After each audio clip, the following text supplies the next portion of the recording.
presenting Orson Welles as the third man.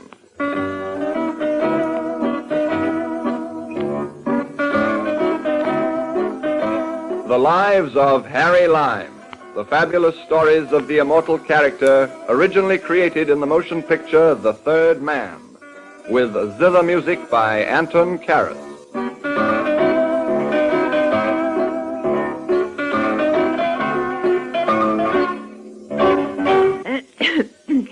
The single most pernicious influence on the growing English boy is the shocking behavior portrayed in the American cinematograph. To which at one time I would have added a hearty amen, except that I was forced to admit soon afterwards that the luckiest thing that ever happened to yours truly, Harry Lime, was this same influence of the American cinematograph on one growing English boy. Both these statements were proven for me in an adventure which, if you will forgive me, I shall call The Earl on Troubled Waters.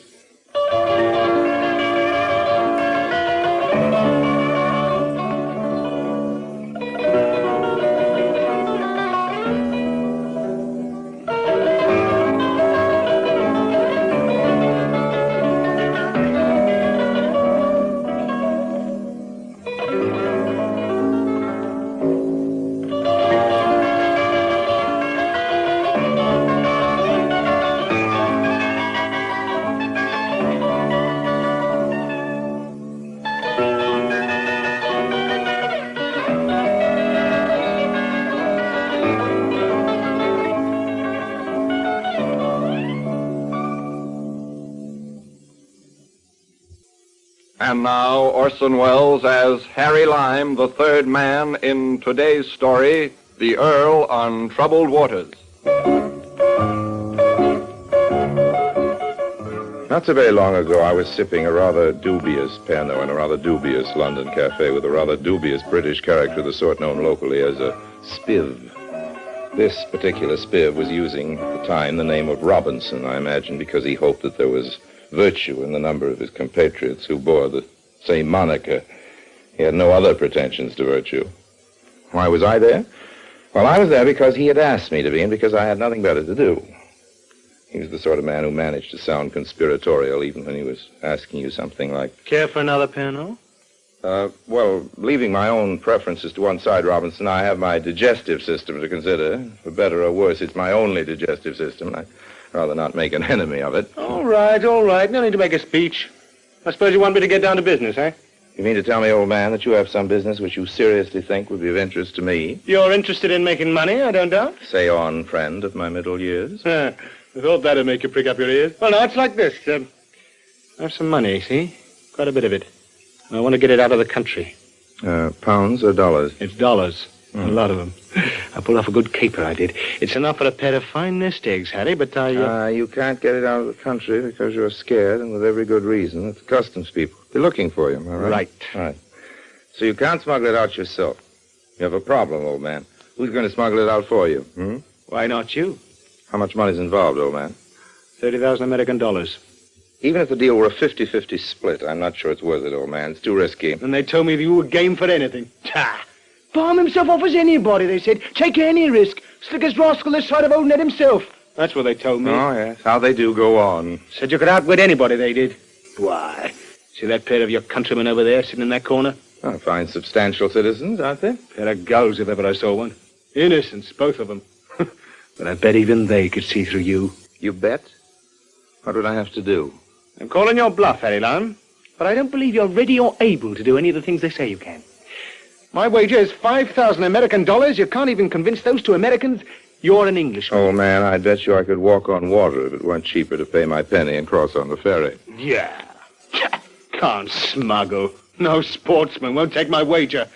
I'm going off to look for a man. Now, wait a bit now. Let's see what we've got. You'll pay me 10 grand to smuggle your 30 grand out of the country, and you'll bet me 5 grand I can't pull the wool over the eyes of Mr. and Mrs. J. American Chump sitting over there, all right? Well, now, of course, Done's done, old man. I'll take your bet and smuggle your money all at once.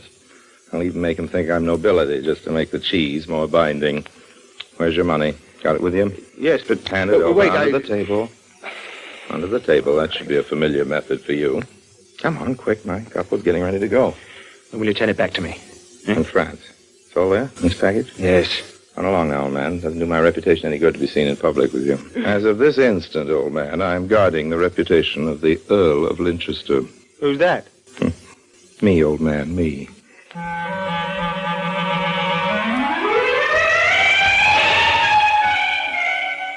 I pocketed Robinson's package after sneaking a quick look, and sure enough, they were American dollars, quite a few bills, and each of them of a large, coarse denomination.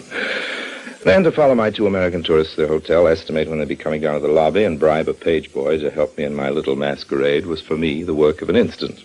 My 2 innocents showed up conveniently just a short time before the dinner hour. It was child's play to catch the page boy's eye, make sure he was ready for my prearranged signal to him, and then bump, as if by accident, into the American. I beg your pardon, sir. Not at all, not at all. It's entirely my fault. Can't think why I was so clumsy. Did I hurt your foot? No, really, it's quite all right, thank you. You're American, aren't you? Come, dear. That's right, I'm from Texas. Texas? Well, fancy that. George, I think we better... I thought that you were maybe an American, too, sir. As a matter of fact, I was raised in Australia, Mr. Perkins. Perkins. George Perkins. How do you do, This is Mrs. Perkins, Mr. How do you do, Mrs. Perkins? Linchester is my name. How do you do, Mrs. Perkins? Fine, thank you, Mr. Linchester. George, hadn't we better... Well, I'm constantly being mistaken, you know, for an American, Mr. Perkins. Let me hasten to say I consider it a compliment, I suppose, because of my necktie. The fact is, I am by accident of birth a loyal subject of Her Majesty the Queen. Well, that's... Boy, were you calling Linchester? Yes, sir. I'm Linchester. Message from Lady Linchester, sir. She phoned to say she shan't be able to meet you for dinner after all, and for you to go ahead and meet her later. Oh, thank you very much. Here you are, my boy. Thank you, Lord Linchester. Right, Well, I guess you're not an American, for sure. Just imagine me calling you Mr. Linchester. Oh, really, I'm so embarrassed. Please. Actually, I sometimes feel like an imposter myself. I've only been Earl of Linchester a very short time, you know. Oh? Yes, I came into the title quite recently. Now, look here, Mrs. Perkins, there's really no cause for embarrassment. If it makes you feel any better, I'll apologize for being an Earl from the first place. And now then, in the second place, I've just been stood up by my wife, so if you're not in a hurry to be off somewhere, perhaps you'll let me stand you to a drink. Oh, it's really not I wouldn't think necessary. of imposing on you. Oh, just until I hear Mrs. Perkins say she's no longer embarrassed. Huh? How about it? You'll come to Claridge's with me? Of course you will. Come along, then. We can have a drink to all those hands across the sea.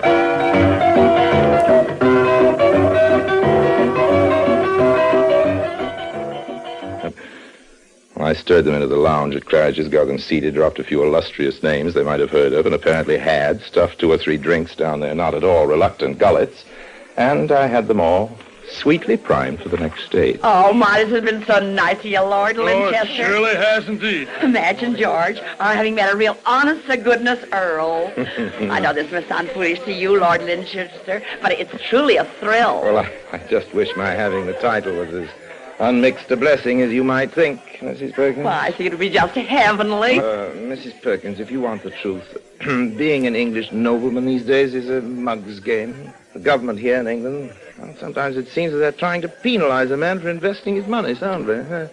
Why, right now I'm in touch with a scheme to make some money. Big money, too. But I can't. Well, what's the scheme, Lord Linchester? I mean, if I do say so myself, I got a pretty good business head on my shoulders. Mr. Perkins, I'm sorry. I'd like to tell you about it. Frankly, I'd like to have your advice on it. But there are others involved in it, and I've agreed to keep it quiet. Matter of fact, I'm afraid I shan't have a chance to profit by it myself. Well, why not? Well, you see, it involves a foreign investment. As you know, it's pretty difficult to get one's money out of the country. You can't smuggle it out?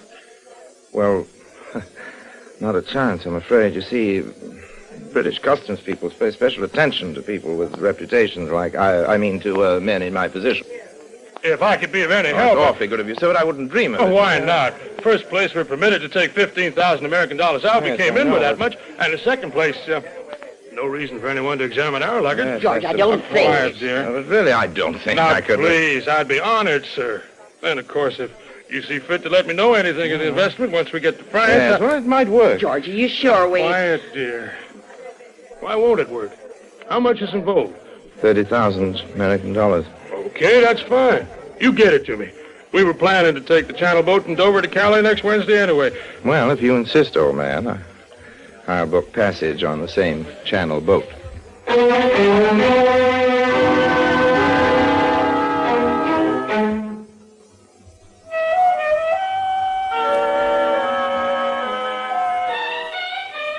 Wednesday, we went down to the train together. I slipped my chump a package of $31,000 bills. He hid them away without any sign of nervousness. And in the customs shed, I waited my turn under the letter L. Perkins came over once to chat. He had to elbow a 12-year-old kid out of the way. Well, I'll see you aboard the boat then, Lord Lancaster. Righto. Don't you worry about anything. All right, thanks again, old man. Oh, look, little boy. Is there any better place to stand than under everybody's feet? Come, Ronald, stay close to our uncle now. In a minute. Now, go on, Ronald, or whatever your name is. Didn't you hear your governess calling? I was just going to speak to this loathsome child again when all of a sudden I saw Robinson coming up to where I was standing. Under control? Now, listen, old man. Listen to me. You shouldn't be here. Run along and practice forging signatures or something, will Just you? remember, I'll be on the same boat. Right, old man. I'll endeavor to bear up under the news. Fool. What's he, pal? A torpedo? A what? Don't need to climb up with me, pal. Is he a torpedo? Wherever did you pick up this repellent language? Now, if you... Cheated. Here, and me. I had just made up my mind to cuff this provoking child where it would do him the most good when out of the corner of my eye I saw that he was right. The customs man was coming. I looked around to make sure the Perkins pair were beyond earshot. They were. All right, now, luggage ready? Oh, right here, officer. Just this overnight bag. Let's see, papers? Oh, yes, here we are. Yes. I can't imagine why you singled me out for this attention, officer. Harry Lime. Yes. Passport in order. You're declaring... Just the 5 pounds allowed a British subject, officer, though I believe I could take more. All right, I can read, thanks. Where's the stuff hid, pal? Scram. What's that? Nothing, officer. Just stifling, sneeze. Oh, Gesundheit. Well, everything seems to be in order. My dear old customs officer, don't sound so disappointed. Into each life, some rain must fall. Right, now then, who's next on my list? Pal, are you lucky? You must have been living right. Never confuse luck with shrewd management, my odious little man. Any other questions? Yes. When are you going to make up your mind whether your name is Lime or Linchester? Just as my hand shot out to grab his collar, he ducked away into the crowd. I could see him with the governess and the man I heard her calling his uncle, just getting ready to board the boat. How much had he heard? Who would he tell? If only that kid would keep quiet till we were safe in the channel.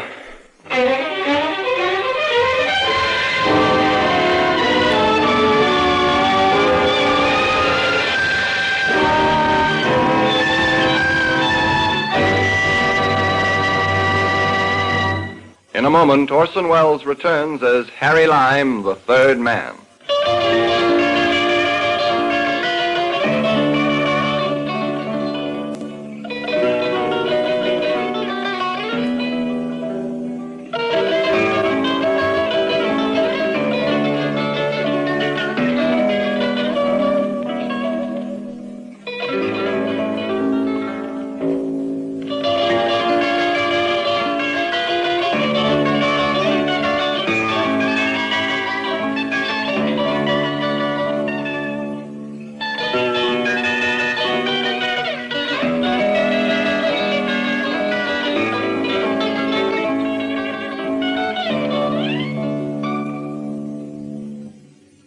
And now Orson Welles as Harry Lime continues today's story. I took one last look down at the pier side as our boat moved off. I could see the governess. She was frantically looking about for that brat. He'd disappeared again. Then I forgot him and went looking for the Perkinses. Perkins? Yeah? It's me, Linchester. Oh, good. Come on in, sir. Come on in. Thanks, old man. Well, Mrs. Perkins, feel better now, do you, after getting through the customs all right? I feel terrible. What? Oh, I'm sorry. I touched the sea, huh? Nothing like a glass of champagne to fix that up. Oh, I'm afraid nothing does her any good, Lord Lancaster. Oh. Quiet, dear. Well, sir? You, have the envelope safe, don't you? Oh. I hope. Right in my pocket. Here, don't worry. Oh, fine. I was, just wondering. Of course, glad to do the favor for you. I'm sure you understand, but, now that I brought the money through for you, I was, just wondering. Oh, about my foreign investment possibilities, Yes. If there were some possibility of... Perkins, old man, I can't think of anything that would give me greater satisfaction, keener personal pleasure. I'm sure you know that. Well, I like to think that maybe I've already indicated the difficulty. My money's at the disposal of a mysterious financier, a man called Robinson. I'll be honest with you, I don't even know the man's first name myself. I'm sworn to the most close-mouthed secrecy about the entire venture. All I can do is promise you that I'll try to persuade Robinson to let me introduce you to him. I had hoped, maybe if I'd happened onto a good thing, I'd be able to finance my entire European trip. Yes. Well, here you are, then. Thank you. You better count it just to make sure that... My dear fellow, of course I trust you implicitly. However, just to set your mind at rest. Here we are, 1, 3, 5, 5 is 10, 5, 18, 20, 5 is 30. All here. All present and accounted for. And once again, my thanks. We'll be stopping at the George Sank in Paris. Oh, fine. George Sank. Absolutely, old man. I'll call you just as soon as I've had a chance to talk to Robinson. Now, you won't forget, sir. I swear I won't, old man.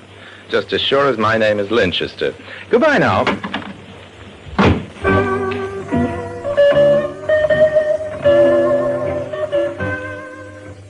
From his cabin to mine was only a short step. I'd locked my cabin door when I left it to find Perkins and reclaim the $30,000. But just when I was beginning to think I had nothing further to worry about, I reached my cabin door and realized that it was no longer locked. That's funny. Oh, that explains it. Come in, Lime. Shut the door behind you. Well, I generally do, old man. I generally do. It doesn't require an order. Well, made yourself comfy, I hope? Didn't realize that you included lock-picking among your many accomplishments, old man. But on the other hand, it would have been a safe guess. Less gabble, sit. Come, old man. This is a time for rejoicing. Why the grim, determined expression? Get up, dance, kick your heels together.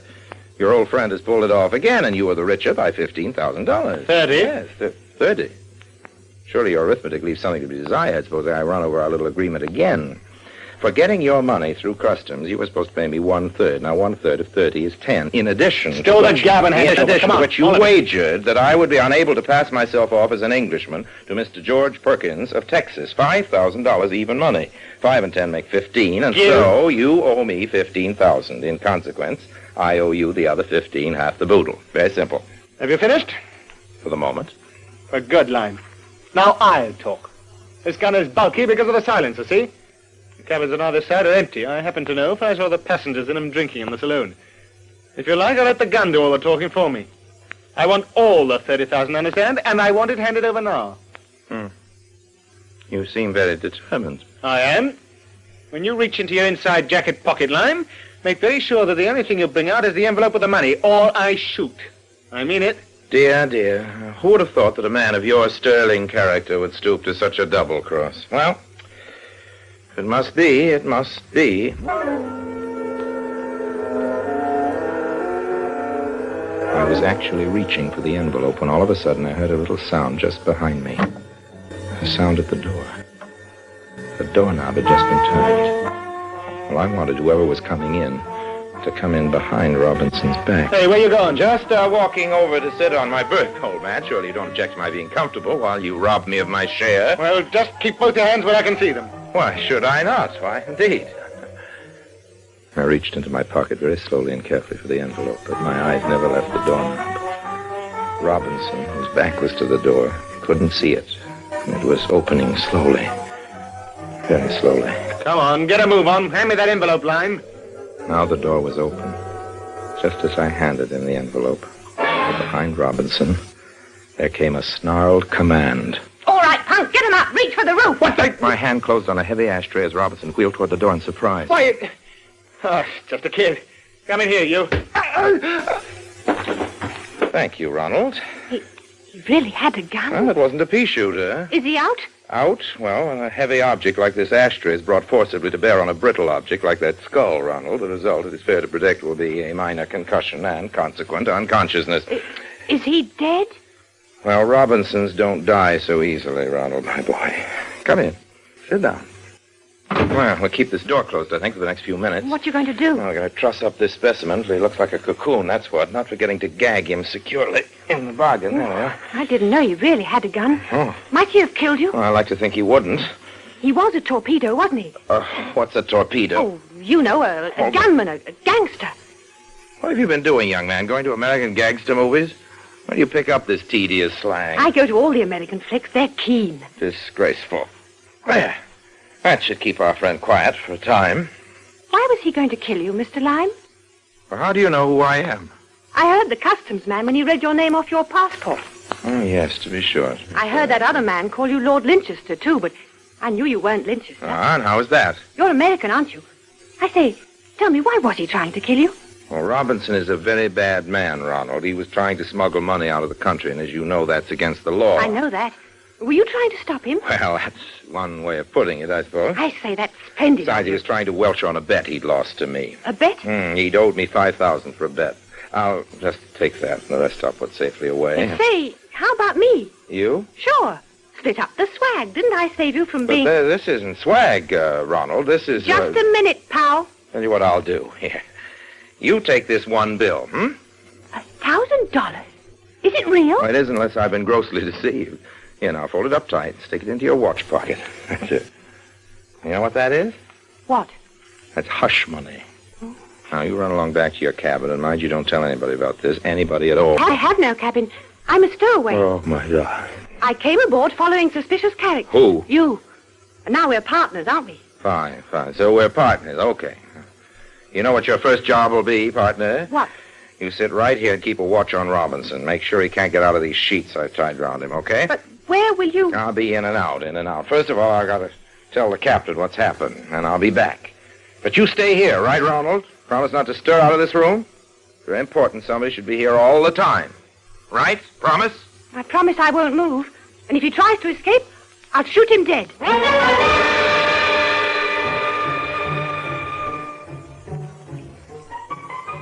The big thing was to get away from that awful kid. He's getting to be like a patch of poison ivy for me. I'd only have to steer clear of him for another few minutes, though the boat was nearly ready to dock by that time in Calais. Up on deck, I ran into Perkins again. You won't forget, Lord Manchester. Please, old man, I gave you my word as a Linchester. You're feeling better, I hope, Mrs. Perkins? I had the $29,000, $5,000 I'd won on a bet. That was tucked into a waistcoat pocket. $24,000 left. That was in my billfold, but the coast was clear. The more money I brought into France, the better the French should like it. I was about ready to be Harry Lime again, and the feeling, believe me, was good. The steamer docked, and there was a delay. The gangplank was rigged. Delay again. And at last, here I come. Down the gangway, my pulse beat normal and my heart high. There he is. That's the man. That's the one. Seize him. Seen you somewhere before, haven't I? What's the meaning of this? Seize him. Who is this hysterical female? He's the man who was talking to poor Ronald. Kidnapper. Now, Miss Anstruther. Kidnapper. Everything will be all right in a moment.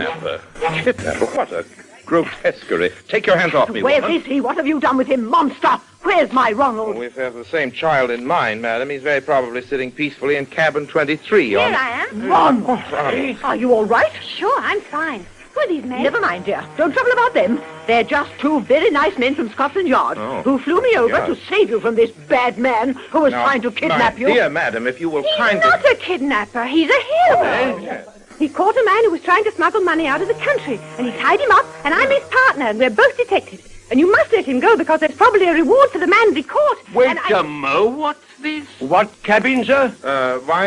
Yes, certainly, the boy's right. The guilty party is, as I was just trying to tell you, in cabin 23 on the second deck. Thank you, Ronald. And you've still got the money, haven't you? Yes, that's so I do. Just looking for the proper person to return it to, of course. If I could just see your credentials, old man. Right here. Just so, and the money. Yes, it is. Here you are. I was keeping it carefully stowed away in my waistcoat pocket, you see. 5,000 American dollars. I want to thank you very much, sir. Very civic-minded thing to do. Now, about the fellow who was trying Come on, then. I'll show you where he is. Ronald, you come straight back here with me. Do you hear? It's all the fault of those dreadful American cinematographs. The single most pernicious influence on the growing English boy is the shocking behavior portrayed... I'd like to have your name, sir, so the commissioner can send you a proper letter of gratitude. No, not at all. Please, never mind, really, old chap. If I weren't rather in a hurry, All right, sir, just as you please. But thanks again. All right. We'll attend to the fellow in cabin 23. One moment, please. Yes, sir? That's a rather extraordinary boy. Do you happen to know his name? Him, sir? Oh, rather. That's the little Earl of Linchester, sir. Come along, Stevens. Right with you. The little Earl of Linchester.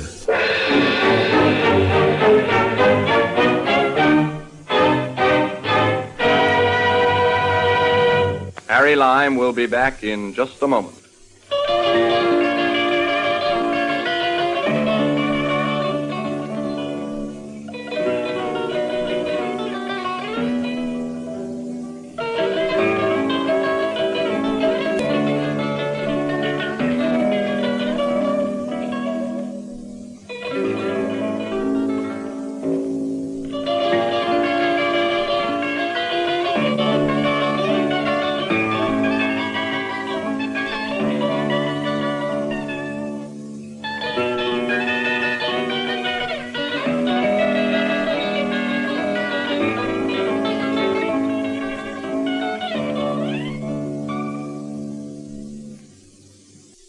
And now, Harry Lime. I haven't seen his lordship since then, but believe me, wherever I go, I keep a sharp eye out for little Ronald. Not that we aren't friends now, but I'm the careful type. My mother, who was careful too, warned me against speaking to strangers. I wish I could manage to keep her advice. And my father, who was Irish, warned me about the English, in particular the toffs and the nabobs and the high mucky mucksety. They're the ones you got to watch. Well, I don't know about that. Some of my best suckers are in Burke's Peerage. But Daddy never said a word about the tiny tots. Well, I guess what Daddy didn't know didn't hurt him. Well, time to go. And always remember, friends, the wages of sin aren't as high as they ought to be, considering the overhead. Goodbye now.